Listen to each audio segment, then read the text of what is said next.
Assalamu alaikum friends. In today's video we will discuss what is climate change. Is climate change a reality? What are the causes of climate change? What are the consequences of climate change? What international efforts have done to counter climate change? Climate change दो अल्फाज climate और change से मिलकर बना है। Climate Greek लफ्ज क्लेमा से लिया गया है जिसका मतलब है स्लोप और इंक्लिनेशन ऑफ द सन, यानी सूरज का झुकाव। क्लाइमेट सूरज की झुकाव को कहते हैं। Climate is the average weather over a longer period of time. Climate एक लंबे अरसे के दौरान एवरेज वेदर का नाम है। चेंज किसको कहते हैं? चेंज कहते हैं to make different, to cause transformation. Climate change का लफ्जी मतलब है transformation of the sun's inclination. सूरज की झुकाव में तब्दीली का नाम क्लाइमेट चेंज है। Definitions. United nation framework convention on climate Change ने क्लाइमेट चेंज को कुछ यूं डिफाइन किया है। A change of climate which is attributed directly or indirectly to human activity that alters the composition of the global atmosphere and which is in addition to natural climate variability observed over comparable time periods। IPCC यानी intergovernmental panel on climate Change ने कुछ इन अल्फाज में climate change को define किया है। Climate change refers to any change in the climate over time weather due to natural variability और as a result of human activity. अगर हम दुनिया के टेम्परेचर को देखें तो सिर्फ 20वीं सदी में 0.6 डिग्री सेंटीग्रेड बढ़ गया है। टेम्परेचर बढ़ जाने से बारिश और हवाओं का जो पैटर्न है उसमें तब्दीलियां आती है और 10-20 साल में हमने प्रैक्टिकली ऑब्जर्व किया है कि जो विंड पैटर्न है, जो रेन पैटर्न है, वो कंप्लीटली चेंज हुए हैं। अगर हम सिंपलेस्ट अल्फाज में क्लाइमेट चेंज को डिफाइन करें तो वो डिफिनीशन कुछ यूं होगी। Climate change refers to significant changes in global temperature, precipitation, wind patterns and other measures of climate that occur over several decades or longer। Climate change एक रियलिटी है, एक हकीकत है, ये कोई किस्सा नहीं है। क्लाइमेट पास्ट में भी चेंज होता था, प्रेजेंट में भी चेंज होता है और फ्यूचर में भी चेंज होगा। अब सवाल ये पैदा होता है कि पास्ट में क्लाइमेट क्यों चेंज होता था? हालांकि पास्ट में इंडस्ट्रीज नहीं थी, ह्यूमन पॉपुलेशन बहुत कम थी, तो इस सवाल का जवाब ये है कि पास्ट में क्लाइमेट नेचुरल फैक्टर्स की वजह से चेंज होता था। मतलब कॉन्टिनेंटल ड्रिफ्ट, अर्थ टिल्ट, ओशियानिक करंट, वॉल्केनोज वगैरह जो नेचुरल फैक्टर्स है, इसकी वजह से क्लाइमेट चेंज होता था। वो चेंज बहुत स्लो था प्रेजेंट और फ्यूचर के मुकाबले में। प्रेजेंट और फ्यूचर में तो दोनों फैक्टर्स है, नेचुरल फैक्टर्स भी है और ह्यूमन भी अपना किरदार अदा करती है क्लाइमेट को चेंज करने में। What are the evidences that show that the climate system is changing? तो क्लाइमेट की चेंज होने का सबूत ये है कि दुनिया में जो ग्लेशियर्स है वो पिघल रहे हैं, वो मेल्ट हो रहे हैं, जिसकी वजह से समंदर का सतह बढ़ रहा है। मतलब sea level is rising because of the melting of glaciers. इसी तरह समंदर का जो सरफेस टेम्परेचर है वो भी इंक्रीज कर रहा है। एटमॉस्फेरिक टेम्परेचर भी बढ़ रहा है। साल में गर्मी की जो दिन है वो ज्यादा हो रहे हैं जबकि सर्दी के दिन कम होते जा रहे हैं। बारिश और हवा का जो पैटर्न है वो भी चेंज हो रहा है। बारिश या तो होती नहीं, अगर होती भी है तो लेवल से इतना ज्यादा होती है कि एक्सट्रीम फ्लड आ जाता है, और that extreme flood cause damage to our system. So melting of glaciers, rising of sea level, increase in atmospheric temperature, increase in sea surface temperature, number of hot days per year is increasing, number of cool days per year is decreasing, extreme weather events like flood, fire, etc., and changing of rainfall and wind pattern, these are the evidences which show that our climate is changing. Causes of climate change. वो कौन कौन सी वजूहात है जिसकी वजह से climate change होता है? तो अगर हम ब्रॉड कैटेगराइजेशन करें तो क्लाइमेट की चेंज होने की दो वजूहात है। मतलब there are two causes of climate change, one is natural causes and the other is human causes or anthropogenic cause. Natural causes में हमारे पास continental drift, volcanoes, the earth's tilt, ocean currents, intensity of solar radiation. जबकि anthropogenic और human causes में greenhouse gases, land use change है। greenhouse gases में हमारे पास carbon dioxide, methane, nitrous oxide, chlorofluorocarbons, ozone, water vapours, जबकि land use change में deforestation, urbanisation शामिल है।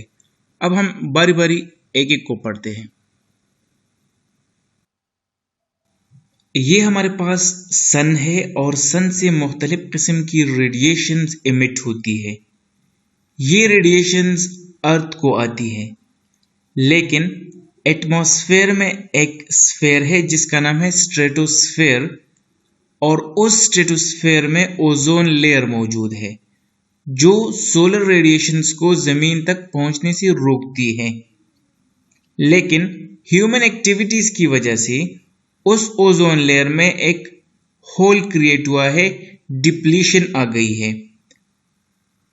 ओजोन और ग्रीन हाउस इफेक्ट पर मैंने सेपरेट वीडियोस बनाई है, उन वीडियोस का लिंक मैंने डिस्क्रिप्शन में दिया हुआ है, प्लीज आप उसको विजिट करें।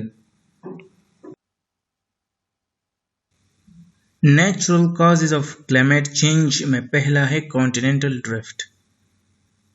ये कॉन्टिनेंट्स, ये बरियाज़म जो आज हम देखते हैं, आज से लाखों साल पहले ऐसे नहीं थे, बल्कि तमाम कॉन्टिनेंट्स एक साथ जुड़े हुए थे और उसको सुपर कॉन्टिनेंट या पैंजिया कहा जाता था।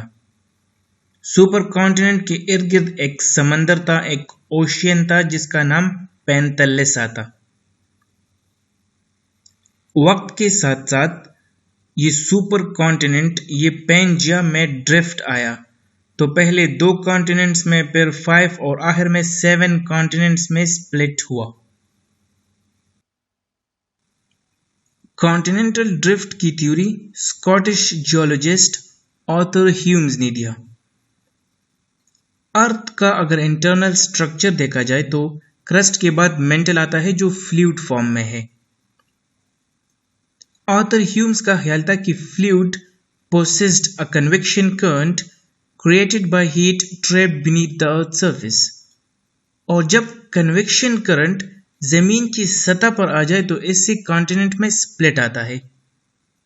इस कॉन्टिनेंटल ड्रिफ्ट का क्लाइमेट पर भी असर पड़ा। एक कॉन्टिनेंट की फिजिकल फीचर्स चेंज हुए तो फिजिकल फीचर्स चेंज होने से इसका क्लाइमेट भी चेंज हुआ। अगर हम अफ्रीकन कॉन्टिनेंट को देखें तो वहां शदीद गर्मी पड़ती है क्योंकि वो इक्वेटर के करीब है और इक्वेटर को सारा साल सन डायरेक्ट हिट करता है। अगर हम अफ्रीकन कॉन्टिनेंट के मुकाबले में यूरोप को देखें तो वहां पर शदीद सर्दी पड़ती है सर्दी के मौसम में, क्योंकि वो पोल के करीब है, टेम्परेट जोन में है, और पोल पर सन की जो इंटेंसिटी है वो बहुत कम होती है। तो कॉन्टिनेंटल ड्रिफ्ट क्लाइमेट चेंज का एक काज है। अगर कॉन्टिनेंटल ड्रिफ्ट न होता तो आज 7 कॉन्टिनेंट्स नहीं होते और ना ही कॉन्टिनेंट्स का टेम्परेचर डिफरेंट होता। तो हम कह सकते हैं कि continental drift leads to climate change. Natural causes of climate change में दूसरा है वॉल्केनिक एक्टिविटी। वॉल्केनोज क्लाइमेट को अफेक्ट करती हैं। जब वॉल्केनोज एरप्ट कर जाता है तो गैसेस और डस्ट पार्टिकल का एक सियाह बादल का लेयर बना देता है और ये बादल का जो लेयर है ये सोलर रेडिएशंस को ब्लॉक करता है। वॉल्केनिक एरप्शन में एक गैस जिसका नाम है सल्फर डाइऑक्साइड वो वहाँ प्रोड्यूस होता है। ये सल्फर डाइऑक्साइड एटमॉस्फेयर में मौजूद ग्रीन हाउस गैसेस का एक गैस वाटर वेपर के साथ रिएक्ट करता है। जब सल्फर डाइऑक्साइड वाटर वेपर के साथ रिएक्ट करता है तो सल्फ्यूरिक एसिड बनाता है और ये सल्फ्यूरिक एसिड कई सालों तक ऊपर रह सकती है और जब बारिश होती है तो बारिश की सूरत में अर्थ को आती है जो वहाँ की जो क्लाइमेटिक कंडीशंस है उसको अफेक्ट करती है। Natural causes of climate change में तीसरा है variation in the earth's orbit. Earth दो किस्म की मूवमेंट करता है, एक को रोटेशन और दूसरे को रिवोल्यूशन बोलते हैं। Rotation is when earth revolve around its own axis, जबकि revolution is when earth revolve around the sun.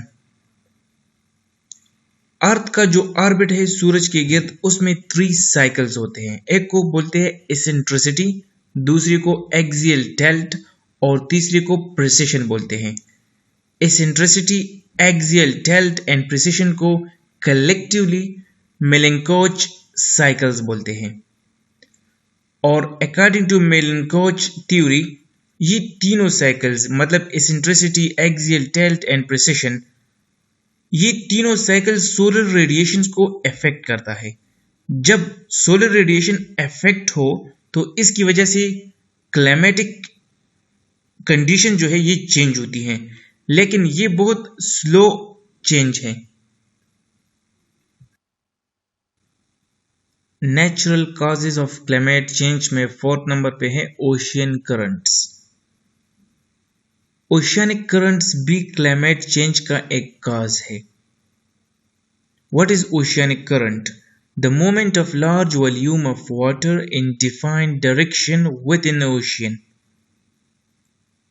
Ocean मतलब समंदर में मौजूद पानी का जो टेम्परेचर है उसमें फर्क की वजह से रीजन का क्लाइमेट बड़े पैमाने पर मुतासिर होती है। ओशियन करंट के 2 टाइप्स है, एक को वार्म ओशियन करंट जबकि दूसरे को कोल्ड ओशियन करंट बोलते हैं। Warm ocean current leads to more evaporation, so there will be more rain, while cool oceanic current leads to less evaporation, so there will be less rain. Solar radiation is one of the natural cause of climate change. जब जमीन solar radiation को absorb करता है तो अर्थ का जो temperature है वो बढ़ जाता है और जब जमीन सोलर रेडिएशन को रिफ्लेक्ट करता है टुवर्ड स्पेस तो जमीन का जो टेम्परेचर है वो कम हो जाता है। एंथ्रोपोजेनिक और human causes of climate change. Human causes of climate change में पहला है green house gases. Green house gases में carbon dioxide, methane, nitrous oxide, chlorofluorocarbons, ozone, water vapours मौजूद है। हमारे अर्थ के इर्द गिर्द गैसेस का एक लेयर मौजूद है जिसको एटमॉस्फेयर कहते हैं। इस लेयर ऑफ गैसेस में ग्रीन हाउस गैसेस भी है। ये गैसेस सोलर रेडिएशन को स्पेस जाने से रोकती है और अर्थ का जो टेम्परेचर है उसको गर्म रखती है। ये हमारे पास सन है, ये एटमॉस्फेयर है, ये अर्थ है। सन से जब यूवी रेज अर्थ को आती है तो एटमॉस्फेयर उसको रोकती है। जो नॉन कार्सिनोजेनिक रेडिएशंस होती है एटमॉस्फेयर उसको एलव करती है और वह सन से अर्थ तक आती है।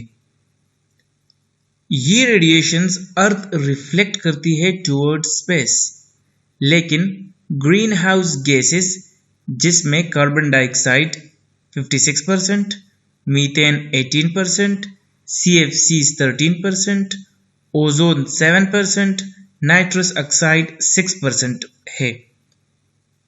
ये ग्रीन हाउस गैसेस अर्थ से रिफ्लेक्टेड रेडिएशन को स्पेस जाने से रोकती है और इसको दोबारा अर्थ की तरफ रिफ्लेक्ट करती है, जिसकी वजह से अर्थ का टेम्परेचर बढ़ता है।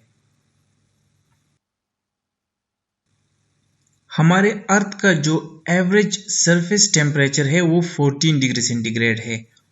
अगर ग्रीन हाउस गैसेस नहीं होते तो अर्थ का जो एवरेज सरफेस टेम्परेचर है वो -19 डिग्री सेंटीग्रेड होता।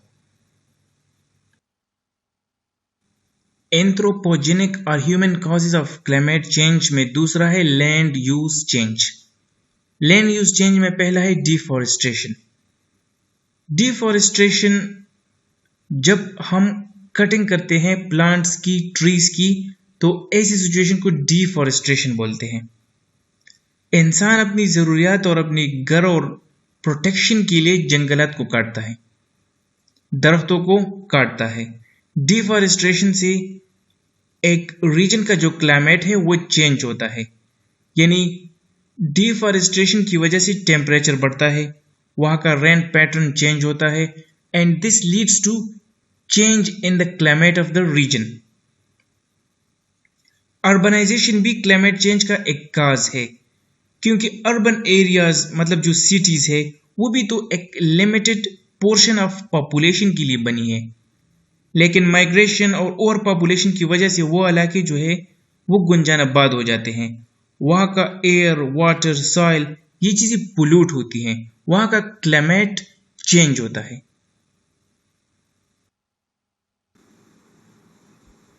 इम्पैक्ट्स और consequences of climate change. Climate change की क्या क्या कंसिक्वेंसेस है, मतलब क्लाइमेट चेंज का हमारी ज़िंदगी पर, एनवायरनमेंट पर, इकोनॉमिक्स पर क्या इम्पैक्ट्स है, क्या कंसिक्वेंसेस है। दुनिया के 11% लोग मतलब 80 करोड़ लोग क्लाइमेट चेंज की कंसिक्वेंसेस को मुख्तलिफ शक्लों में महसूस करते हैं। इन शक्लों में मतलब इंक्रीज्ड नेचुरल डिजास्टर की शक्ल में, तवील खुश्कसाली की शक्ल में, या इर्रेगुलर पैटर्न ऑफ वेदर की शक्ल में। हायर टेम्परेचर्स पहला इम्पैक्ट है, पहला कंसीक्वेंस है क्लाइमेट चेंज का। Power plants, industries, vehicles, deforestation, green house gases, इनकी वजह से अर्थ का टेम्परेचर बढ़ रहा है। पिछले 100 साल में दुनिया का जो एवरेज टेम्परेचर है वो 0.6 डिग्री सेंटीग्रेड बढ़ गया है। सेकंड कंसीक्वेंस है मेल्टिंग ऑफ ग्लेशियर्स और rising sea level. Higher temperature की वजह से जो ग्लेशियर्स है नॉर्थ और साउथ पोल में वो पिघल रहे हैं। ग्लेशियर के पिघलने से सी लेवल बढ़ रहा है। Rising of sea level coastal population के लिए खतरा है। इसके अलावा प्रॉपर्टी को डैमेज करता है, सी शोर को ख़त्म करता है, जिसकी वजह से इकोनॉमिक ट्रेड पर असर पड़ेगा। अगर हम पिछले 100 सालों को देख लें तो पिछले 100 सालों में तकरीबन 4 से 8 इंच सी लेवल राइज कर गया है। तो हम कह सकते हैं कि higher temperature melted the glaciers which leads to rising sea level. Wildlife or ecosystem at risk. Increased and higher temperature की वजह से वेदर और प्लांटेशन चेंज हो रहे हैं। डिफॉरेस्टेशन जो कि क्लाइमेट चेंज का एक काज है, डिफॉरेस्टेशन और हाई टेम्परेचर से वाइल्ड लाइफ को खतरा है।